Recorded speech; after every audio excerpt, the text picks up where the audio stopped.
Ayan, good morning po. Kasama natin yung ating mga kapatid, si Brad Philip, si Brad Jenny, si Brad. Yan. Kami po ay pupunta ng bayan ng Bailen. Ngayon po ay araw ng Martes, ika-3 po sa buwan ng Disyembre 2020. 25 oras po natin ay alas 8:15 na ng umaga at medyo makulimlim. Kasalukuyan nandito po tayo sa bayan ng Indang at ibabahagi ko po sa inyo habang tayo nagkukwentuhan. Biyahe na tayo. Ito po yung Indang Alfonso Road, yung ating tinatahak. At isi-share ko po sa inyo yung East-West Lateral Road naman, Indang West section. Matagal-tagal na po tayong hindi nakapunta rito. Dito po yung mag-uumpisa sa may barangay Tambu Kulit. Pero ito po yung isang barangay nila, o Tambu Ilaya. Yan, dyan po yan dadaan sa likod. Tapos titingnan po natin yung right of way niya hanggang doon sa may Daine, hanggang doon sa tulay ng Pulo ni Sara, no? Patawid ng Maragondon. Paglusong po natin dito, Tambu Impulit na po yan. Ayan, no? Tapos dito na po yung tulay ng east to west, kasi hindi pa po dugsong yan from barangay Kayquit, yung Indang East section naman yan, no? Tambu Impulit. Ayan.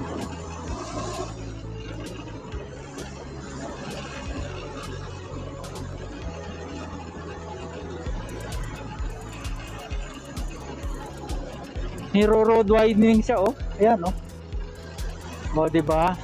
So, ayan, dito po yung tatagos, yung tulay nandyan. So, titingnan natin yung kanyang right of way dito sa may Juros Farm. Kakanan na tayo dito, pero nandyan po yung ginagawa. Ayan, papunta doon, no? Bro, dito! Bro! Woo!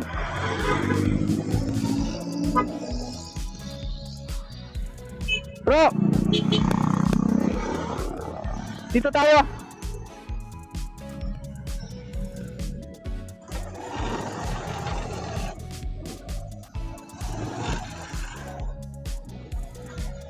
Ayan, ito po yung pansamantalang shortcut papunta ng Daine. Dadaan tayo ng Tambu Balagbag. Tapos patawid po ng Daine. Titingnan natin kung makakuha tayo ng aerial shot dito. Mukhang hindi pa rin naayos yung right to way, no? Alamin po natin yung mga latest development dito, mga kabayan.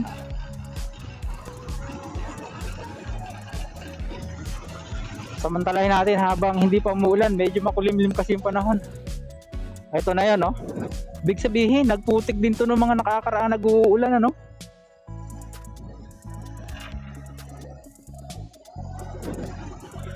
Alamig dito, mga kabayan, grabe. Kami po kasi ay pupunta ng Bailen. Kami maliligo sa Malibik-Libik Falls. Sinide trip ko na po itong vlog natin ngayong araw. Sayang naman, nandito na rin lang tayo, no?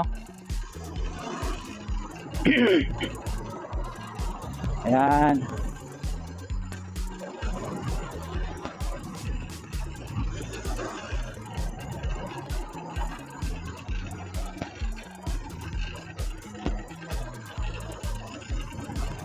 Tapos dito papunta na po siya ng Tambu Balagbag, yun doon, no? Kuha lang po tayo ng aerial shot, mga kabayan.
Ayun, nakuhanan po natin siya ng drone shot doon sa may Tambo Impulit, patawid ng kay Tambog.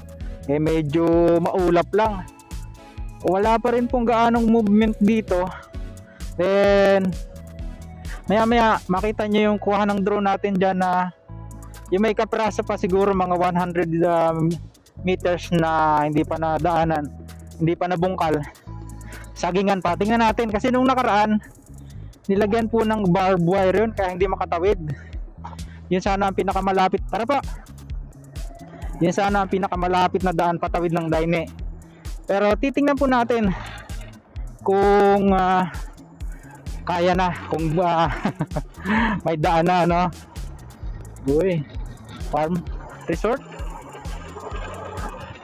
Pag hindi, babalik tayo dito sa Tambo, Balagbag, then doon tayo sa Indang Alfonso Road, no? Ganda na sana kung dire-diretso eh, no?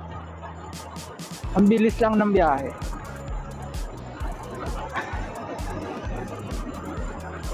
Alas 8:30 na pero malamig pa rin.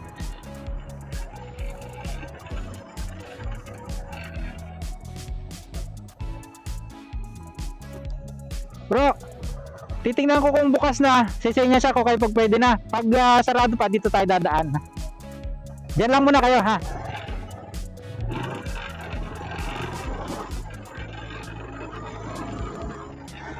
Tingnan po natin kasi nga nung nakaraan may barbed wire to eh.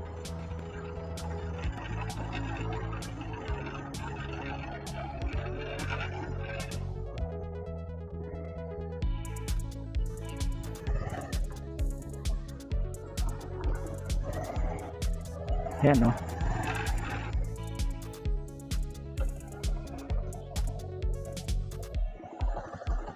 Mukhang bukas naman. Oo, bukas. Nakakalusot.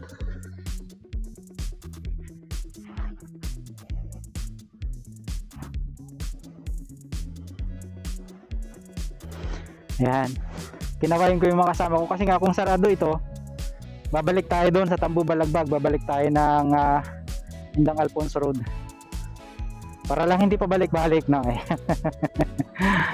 Ayun yung barbed wire, oh. Buti na lang nag-giveaway yung may-ari, no? Kasi nga shortcut ito eh.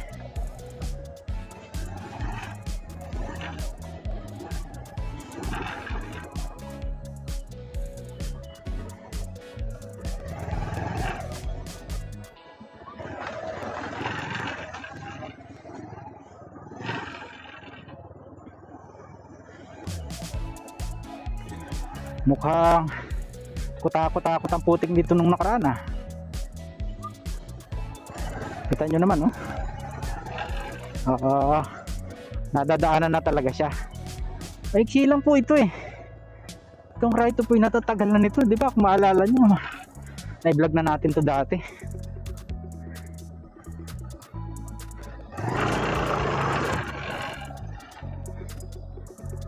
Madulas. Sarado eh, may barbed wire. Ikot tayo dito.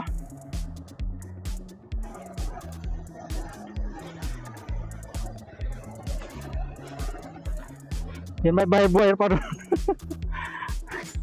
Ikot tayo dito sa bukid, sa gubat.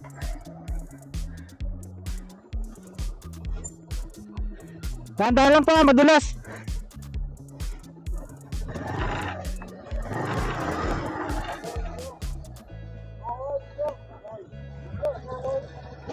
Yeah.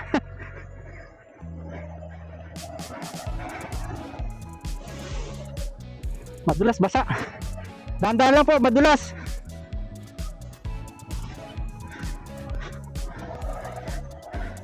O, di ba? Kaysa iikot pa tayo. O, at least nakakadaan yung kahit motor lang. Di ba?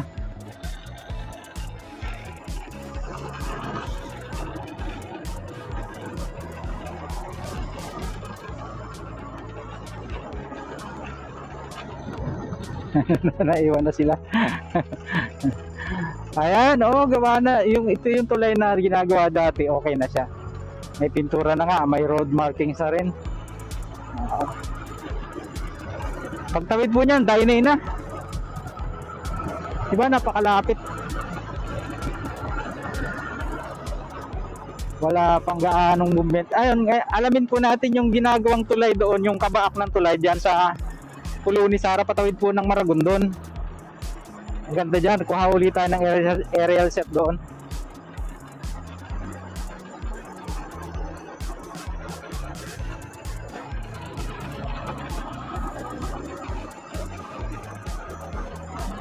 Sapporo.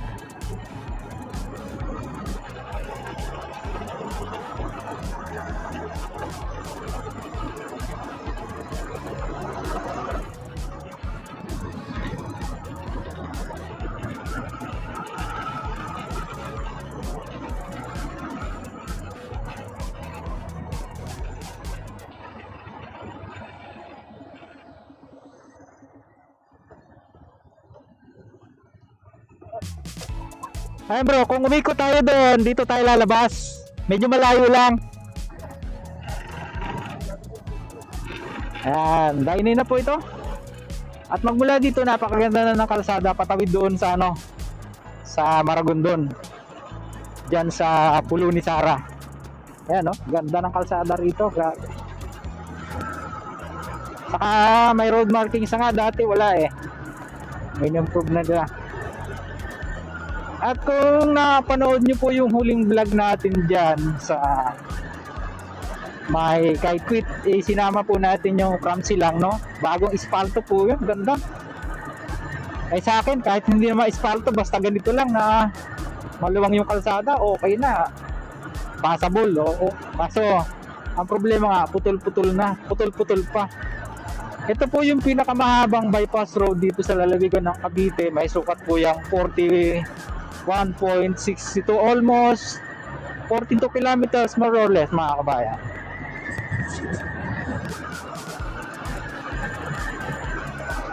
Ganda na ng bahay, oh. Tabing-tabi sila ng kalsada, napaka-accessible, no?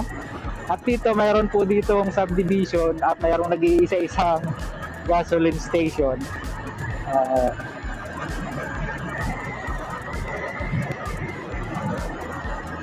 Ito, oh.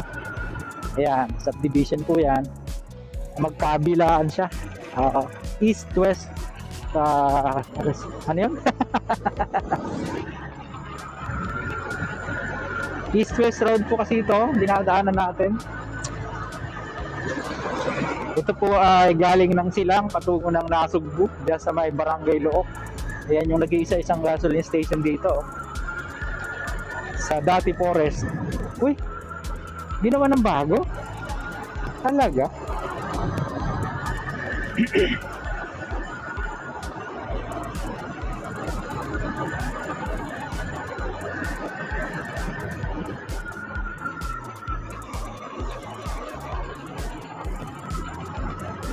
Happy holidays po sa lahat ng ating mga taga-subaybay, saan man kayong panig ng mundo nandoon. Maligayang panonood. Relax lang kayo dyan, kaming bahala, akong bahala sa road trip.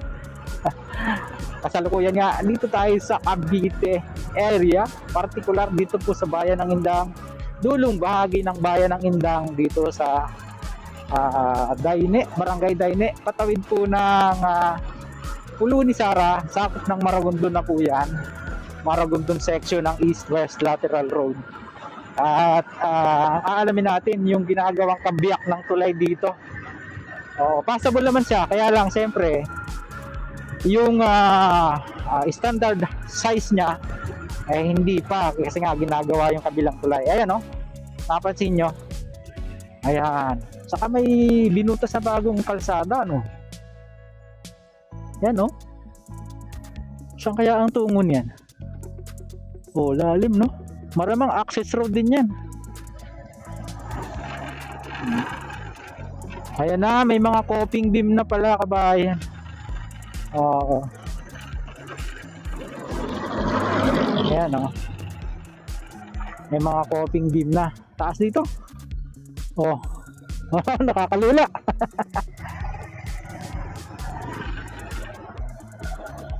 Kuha po tayo ng aerial shot. Stay tuned.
Ay, may bagong access road dun sa kaliwa, oh.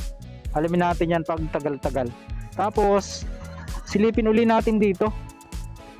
Ang lalaki ng poste niya, oh.